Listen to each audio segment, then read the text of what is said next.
Estas são as notícias do Armagedon. Nessa transmissão, descobrimos que o hebraico antigo detém um novo código oculto da Bíblia. Discutimos segredos bíblicos a partir do livro de Gênesis e desvendamos as profecias messiânicas que cercam o Cristo. Bom dia! Para entender o novo código da Bíblia, precisamos primeiro de uma compreensão básica do Deus da Bíblia, a mesma santidade, substância e caráter divino, como amor, alegria e misericórdia. É a própria essência que torna Deus quem Ele é, e a sua natureza única que temos representado como essa água. Veja na figura. Existe dentro de todas as três pessoas de Deus, assim como a água em si não deixa de ser água, mesmo que seja separada em três partes. Assim também o próprio Deus pode existir em três partes e ainda ser um Deus único. Assim como a água não perde a sua singularidade só porque está em três recipientes, é assim que Deus pode declarar que Ele é um Deus único, mas também três pessoas. E para aqueles que entre você ainda não entendem, basta imaginar que Deus existe como três peças de quebra-cabeças, as quais se encaixam para criar uma imagem de Deus, um Deus. Em 1 João 5,7 diz: pois há três que dão testemunho no céu, o Pai, a Palavra e o Espírito Santo. E esses três são um. No começo do Gênesis, Deus usa a palavra Elohim para descrever a si mesmo, que na verdade é a mesma forma plural da palavra Deus, porque todas as três pessoas de Deus estavam envolvidas no processo da criação. Por que mais Deus usaria um nome plural para descrever a si mesmo, a menos que ele tivesse mais do que uma parte de si mesmo? E em Gênesis 1, verso 26, Deus disse: façamos o homem à nossa imagem conforme a nossa semelhança.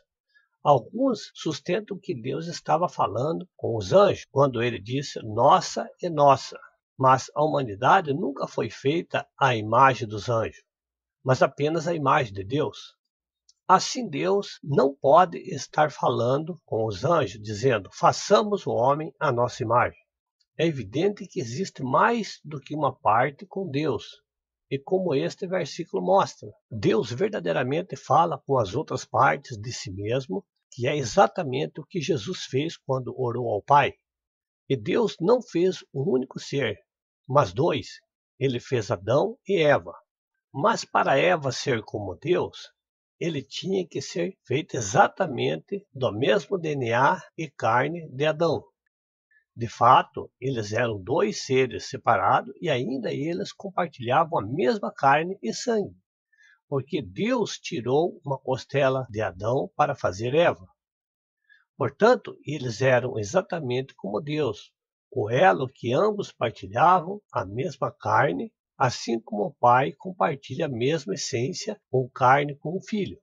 E o Espírito Santo é aquele que flui como água entre eles, pois ele é a vida e o alento de Deus. Assim também era com Adão e Eva, compartilhavam a mesma vida ou sangue que flui em ambas as suas veias.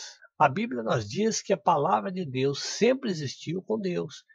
Ele não foi criado porque ele mesmo também é Deus. João 1:1. No princípio era o Verbo, e o Verbo estava com Deus, e o Verbo era Deus. Ele estava no princípio com Deus. Todas as coisas foram feitas por intermédio dele, e sem ele, nem mesmo uma coisa surgiu que veio a existir. Nele estava a vida, e a vida era a luz dos homens. É evidente que a Bíblia nos diz que o Verbo de Deus é uma pessoa, e essa pessoa também é Deus. Alguma vez você já se perguntou o que Jesus quis dizer quando ele disse eu sou o Alfa e o Ômega? Esta é outra maneira de dizer eu sou o princípio e o fim, o primeiro e o último. Mas ele está realmente dizendo muito mais. Jesus estava declarando eu sou Deus. Eu sou a parte de Deus chamado a Palavra. A referência para o primeiro e o último vem do livro do profeta Isaías. Isaías 44:6 diz: Assim diz o Senhor, Rei de Israel, seu Redentor, o Senhor dos Exércitos, eu sou o primeiro e eu sou o último, e fora de mim não há Deus. Assim sendo, o primeiro e o último está claramente afirmando ser Deus, o que Jesus afirmou. Agora que já temos esclarecido quem é o primeiro e o último, vamos seguindo. Quando João escreveu, no princípio era o Verbo, ele estava tentando chamar a atenção dos leitores de volta para o início do livro de Gênesis, para o início quando Deus criou todas as coisas por sua palavra. Como vocês devem saber, a maior parte do Novo Testamento foi escrito originalmente em grego antigo. No entanto, Jesus falava aramaico. Assim, quando João escreve em Apocalipse, eu sou o Alfa e o Ômega, o que Jesus dizia em hebraico ou em aramaico seria eu sou o Aleph e Tav. Alfa é a primeira letra do alfabeto grego e Ômega é a última. Mas a primeira letra do hebraico é Aleph e a última é Tav. A essência real do que Jesus quis dizer só pode ser revelado quando traduzimos de volta para o hebraico. E é então que descobrimos um segredo maravilhoso. Esta frase não se originou com o livro de Apocalipse, mas, na verdade, vem desde a primeira frase do livro de Gênesis. Então, quando Jesus diz a João, eu sou o Aleph e o Tav, ele está de fato esclarecendo o mistério que existe desde quando a Torá foi escrita pela primeira vez. A primeira frase da Bíblia é mais frequentemente traduzida: no princípio criou Deus os céus e a terra. O Evangelho de João também começa com no princípio, e bem no meio da primeira frase em hebraico do Gênesis está uma palavra sem tradução, que você só vai encontrar na Bíblia hebraica. De fato, é intraduzível, porque não é assim uma palavra, é simplesmente o Aleph e o Tav. Essas duas letras têm permanecido um mistério para os estudiosos judeus durante anos. Na verdade, é a estas, Aleph e Tav, que Jesus estava se referindo. Assim como o livro de Apocalipse começa e termina com Jesus dizendo, eu sou o Alfa e o Ômega. E é assim também que a Bíblia começa com essas mesmas duas letras que remetem para o próprio verbo, palavra de Deus, o Aleph e Tav. João escreve, no princípio era o verbo, e o verbo estava com Deus, e o verbo era Deus. Ele estava no princípio com Deus. Todas as coisas foram feitas por intermédio dele, e sem ele, nada do que foi feito se fez. Jesus é a palavra, o verbo de Deus. Ele é a palavra de Deus a partir da primeira letra do alfabeto, do Aleph e o último Tav. Ele está bem ali, com Deus, naquela primeira frase do Gênesis. Ele é a palavra, verbo, viva de poder do Espírito Santo, ao Apocalipse. Ele é a boca de Deus, e quando ele fala, as coisas são criadas por suas palavras. Nele estava a vida, porque ele é o único que falou as palavras de Deus, e nos trouxe a existência através do poder do Espírito Santo. Mas isso não é tudo. Surpreendentemente, a primeira palavra hebraica em Gênesis retrata todo o plano de salvação de Deus para o homem. O original hebraico não é o mesmo hebraico que temos hoje, mas evoluiu a partir dos pictogramas hebraicos. Essas letras originais trazem impressionante visão sobre o significado por trás da palavra de Deus. A primeira palavra na Bíblia é a palavra hebraica Barashet, traduzida como no princípio. É assim que a palavra Barashet se parece nos pictogramas originais, é composta pelas letras hebraicas Bet, que representa como uma casa ou tenda, como em a casa de Deus. Resh é retratada como cabeça de um homem, significando o primeiro ou a pessoa mais elevada. Aleph é retratada como uma cabeça de boi, significando Deus é força, como no O Senhor é a minha força. Shin é representada como dois dentes, significando consumir ou destruir. Yod é retratada como um braço, do punho ao cotovelo, significando minha mão ou obras. E Tav é retratada como duas varas cruzadas, significando uma aliança ou marca. As duas primeiras letras, Barashet, Bet e Resh, formam a palavra hebraica Bar, que significa filho, como no meu filho. O Aleph é Deus. O Shin significa destruído. O Yod é a mão ou obra. E o Tav são os dois paus cruzados, que significa aliança. Em João 2,19, Jesus disse aos judeus: destruí esse templo e em 3 dias eu o levantarei. Então os judeus disseram: esse templo levou 46 anos de construção e tu o erguerás em 3 dias? Mas ele falava do templo do seu corpo. Olhe para o símbolo do Bet. É a própria casa de Deus, na forma de um homem do mais alto prestígio. E surpreendentemente, essas duas letras juntas formam a palavra filho. Sim, de fato, o Filho de Deus se referiu a si mesmo como o templo de Deus. E claramente podemos ver que, na primeira palavra da Bíblia, o maravilhoso plano de salvação de Deus foi preparado para que o Filho de Deus destruísse as obras pecaminosas de nossas mãos na aliança sobre a cruz de paus. Não é espantoso que a primeira palavra da Bíblia poderá conter tanta verdade? Sem dúvida, o plano de Deus para salvar o homem estava lá desde a fundação do mundo. E o livro de Apocalipse 13:18 confirma isso, chamando Jesus de o Cordeiro que foi morto desde a fundação do mundo. Sim, desde a fundação do mundo. Desde a primeira palavra, Barashet, falada em Gênesis. Mas há um significado ainda mais profundo para o Alfa e o Ômega, o Aleph e Tav, encontrado no primeiro versículo do Gênesis. Pelos pictogramas originais em hebraico, o Aleph e o Alfa são retratados como uma cabeça de boi, significando Deus é força. E o Tav, ou Ômega, são os dois paus cruzados de aliança. Sim, no Alfa e Ômega encontramos todo o plano de Deus, do próprio Deus simbolizado pela cabeça de boi, de que faria uma aliança com o homem pela cruz de paus.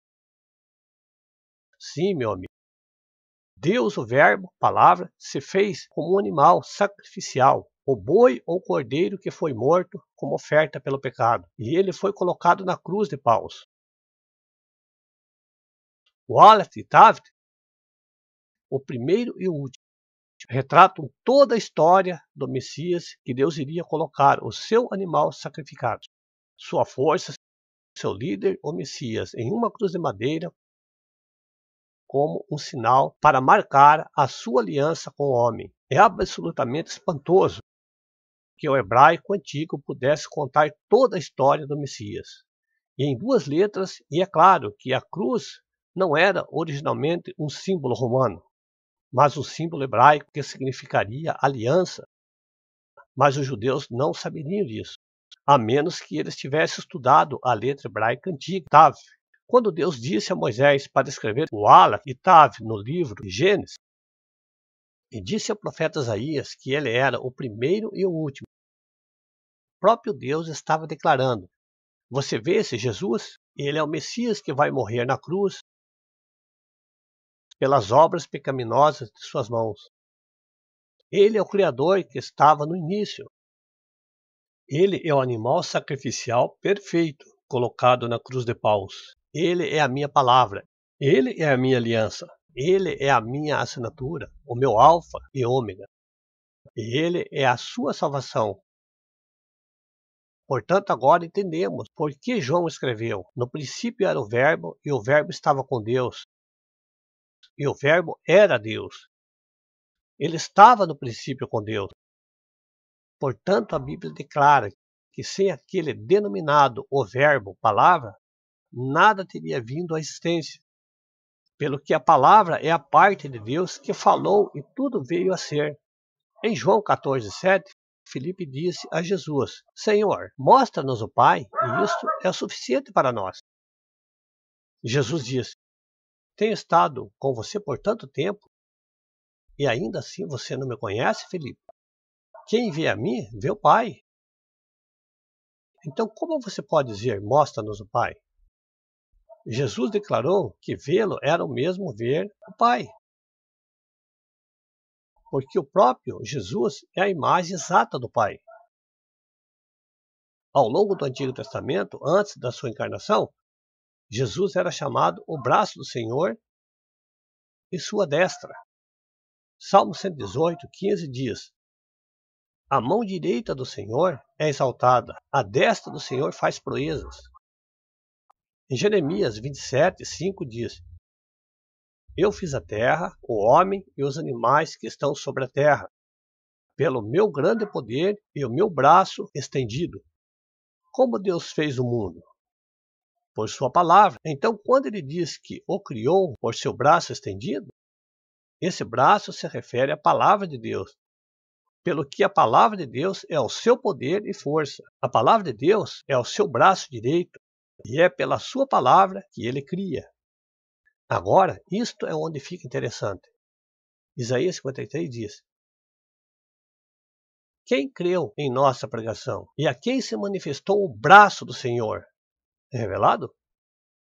Pelo que ele deve crescer diante dele como um renovo e como raiz de uma terra seca. Ele não tem forma e nem formosura. Olhando nós para ele, nenhuma beleza que nos agradasse. Está claro a partir deste versículo que o braço do Senhor é uma pessoa. E essa pessoa era Jesus Cristo. Mas como Isaías diz, quem creu em nossa pregação? De fato, quem creu que o próprio braço de Deus, sua força e palavra foram reveladas como um homem. O profeta Isaías continua a dizer deste homem, o braço do Senhor. Ele foi ferido pelas nossas transgressões. Ele foi moído pelas nossas iniquidades. O castigo que nos traz a paz estava sobre ele, e pelas suas pisaduras fomos sarados. Isaías 53:5. Haveria um homem que firmava ter sobre si a nossa transgressão? Houve um homem que foi moído pelas nossas iniquidades, que era os nossos pecados, chicoteado e pisado? Um homem que afirmava que estava suportando esse abuso por nós? De fato, Jesus foi o único que afirmou ser esse homem. O profeta Isaías continua a dizer: todos nós, como ovelhas, nos desviamos, temos transformado cada um o seu próprio caminho. Mas o Senhor fez cair sobre ele a iniquidade de todos nós. A iniquidade é pecado e Deus está claramente dizendo que tanto os seus e os meus pecados foram colocados sobre este homem. Ele foi oprimido e foi afligido, mas não abriu a sua boca. Ele foi levado como um cordeiro ao matadouro. E por isso que João Batista chorou. Eis o Cordeiro de Deus que tira o pecado do mundo. Porque o profeta Isaías o chamou de cordeiro para o abate. Isaías diz: com julgamento opressivo ele foi levado. E quem contará a sua geração? Pois ele foi eliminado da terra dos viventes, e por causa da transgressão do meu povo, ele foi golpeado. É evidente que este homem morreu porque diz que ele foi cortado da terra dos viventes. E por qual razão? Ele foi morto por causa da transgressão que era pelos pecados. Ele foi morto pelos pecados do povo de Deus. É evidente que este homem foi morto como oferta pelo pecado. No entanto, ao Senhor agradou moê-lo, fazendo-o enfermar, quando a sua alma puser por expiação do pecado. Claramente Deus diz que este homem era de fato uma oferta pelo pecado. Com o seu conhecimento, o meu servo, o justo, justificará a muitos, porque as iniquidades deles levará sobre si. Isaías diz que esse servo justo suportará ou carregará nossas iniquidades ou pecados, porquanto derramou a sua alma na morte, e foi contado com os transgressores. Mas ele levou sobre si o pecado de muitos e intercedeu pelos transgressores. Quem é esse homem que morreu expondo os pecados de muitos e fez intercessão a Deus em nome desses pecadores? Ele é Jesus Cristo, o Yeshua, mas Isaías diz, ele não era um homem ordinário. Ele era a palavra de Deus, uma parte do próprio Deus, seu próprio braço em carne humana, que veio como servo justo para fazer a vontade do Pai. Quem deu crédito à nossa pregação e a quem se manifestou o braço do Senhor? Olá, amigos. O apelo de Isaías 53 ainda continua. O quem deu crédito à nossa pregação e a quem se manifestou o braço do Senhor. O maior motivo pelo qual as pessoas não deram crédito para a pregação dele foi o orgulho, foi a arrogância, foi se achar que eles sabiam tudo, que eles podiam e que entendiam. Mas se você observar na palavra de Deus, meu amado, meu amigo, você vai ver que o Senhor, ele se manifesta humilde. É para o humilde que olharei. Em Provérbios tem uma frase muito importante: a humildade precede a honra. É interessante que Jesus, sendo ele o Deus, o Criador, pelo qual foi feita todas as coisas, como você viu no vídeo, ele se humilhou. Ele, sendo o maior, se fez o menor, para que nós tivéssemos a oportunidade de conhecê-lo, de ter uma amizade com Deus, de abraçá-lo, de servi-lo, de aprender da palavra dele, mas não o orgulho do homem, né? O orgulho, as leis, as doutrinas, enfim, eu te louvo ao Senhor, porque ocultaste dos sábios entendidos e ao revelaste a esses meus pequeninos. Então é difícil para uma pessoa que às vezes, porque ela estudou, é diplomada, ela ouvir um simples pregador do Evangelho. Simples pregador do Evangelho, mas com certeza a palavra de Deus foi revelada para ele. Por que foi revelada? Porque ele ouviu a mensagem, ele ouviu as pregações, ele ouviu aqueles que têm a unção da palavra. Por isso que Nicodemos foi até Jesus no capítulo 3 de João. Nicodemos chega até Jesus e fala: mestre, sabemos que se não for vindo da parte de Deus, e se Deus não for com ele, não faz as maravilhas que o mestre fala e nem faz as coisas que o mestre faz. Aí Jesus fala: em verdade, é verdade, se não nascer de novo, não pode ver o reino de Deus. E Nicodemos, então, tenta uma explicação, tenta se justificar, e o Senhor fala que se não nascer da água e do Espírito, não pode entrar no reino de Deus. Então a pessoa, se não nascer de novo, ela não pode ver e nem entrar no reino de Deus. E a única maneira para nascer de novo é através de Jesus Cristo. É através do sacrifício de Yeshua HaMashiach. Temos que receber ele no coração. A Bíblia falou que não basta crer. Não basta crer só em Jesus. Por isso que ele falou: ir e pregar o evangelho a toda a criatura. Jesus foi claro: prega o evangelho a toda a criatura. Até Jesus somos todas criaturas. A partir do novo nascimento, de receber Jesus no nosso coração, nós recebemos, foi-nos dado o poder de se tornar filhos de Deus. Então essa é a oportunidade, meu amigo, minha amiga. Seja humilde, analise, estude a palavra. Jesus falou: examinai as escrituras, porque julgai ter nelas a vida eterna. E é elas que testificam de mim. Então, como você viu nesse vídeo, o Velho Testamento testifica do Senhor Jesus de capa a capa. De Gênesis a Malaquias. Ele fala de Jesus. Se você, infelizmente, talvez possa ver, justamente por causa, talvez, do seu orgulho, né? Da sua arrogância, de não querer ouvir um simples pregador, não querer ler a Bíblia, que tudo que está nela são os livros escritos no correr de 4, 6 mil anos atrás, de 4 mil anos atrás, vamos dizer assim, a partir de Moisés, de Abraão. Então, seja humilde e cuide da sua alma. Busque a salvação, continue esse propósito que Deus preparou para criar o ser humano. O processo para se tornar a semelhança de Deus começa a partir do momento que você recebe Jesus no coração. Por isso o apóstolo João fala: amados, agora nós somos filhos de Deus. Ele fala isso porque ele sabe que antes não era, mas quando recebeu a Jesus Cristo, se tornou filho de Deus, assim como os demais se tornam filho de Deus quando recebe Jesus Cristo no seu coração. Porque nós recebemos o Espírito de Deus no nosso coração. Aí nós se tornamos semelhantes a Ele. Jesus falou assim: é o processo. Aí o apóstolo João fala assim: embora ainda não se manifestou que havemos de ser, que é a semelhança de Deus. Como criatura e imagem de Deus nós somos, todos são, toda criatura é. Mas para se tornar semelhança de Deus, tem que nascer de novo. Tem que começar o processo do novo nascimento. Tem que ser gerado pelo Espírito de Deus. Tem que ter a essência de Deus no seu coração. E é isso que eu peço a você, meu amigo, meu amado. Seja humilde e busque conhecer as palavras do Senhor. E para que você que saiba, que ainda não tem a certeza absoluta que Jesus é o Filho de Deus, vou te dar mais um versículo, que eu não me lembro se foi colocado nesse vídeo aí. No Evangelho de João, capítulo 17, verso 3, ele fala assim: eu lhe dei a vida eterna. E a vida eterna é esta: que reconheçam a ti, Pai Santo, e a teu Filho, a quem enviaste, como único Deus.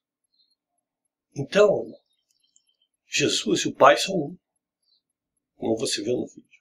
Então agora só cabe a você ser humilde, se humilhar, reconhecer que somos pecadores e receber Jesus no seu coração. Aonde você estiver, você pode fazer isso. Eu tenho certeza que você irá dar continuidade no propósito que Deus tem para a sua vida, que é fazer dele a sua imagem e com o novo nascimento a sua semelhança. Sem nascimento não tem semelhança de Deus. Não tem. Lamento dizer, mas não existe semelhança nenhuma do homem sem o novo nascimento. Tem que nascer do Espírito de Deus e da água. Quem é a água, meu amigo? A água é Jesus. Ele falou: eu sou a água da vida. Aquele que vem a mim jamais terá sede. Aquele que tem a mim jorrará águas vivas do seu ventre. Então tem que nascer da água. Tem que nascer de Jesus e do Espírito Santo de Deus, que é o Espírito que ele enviou para estar conosco. E nós o recebemos, quando nós recebemos Jesus no nosso coração, automaticamente nós recebemos o Espírito de Deus no nosso coração. Que Deus o abençoe em nome do Senhor Jesus. Amém.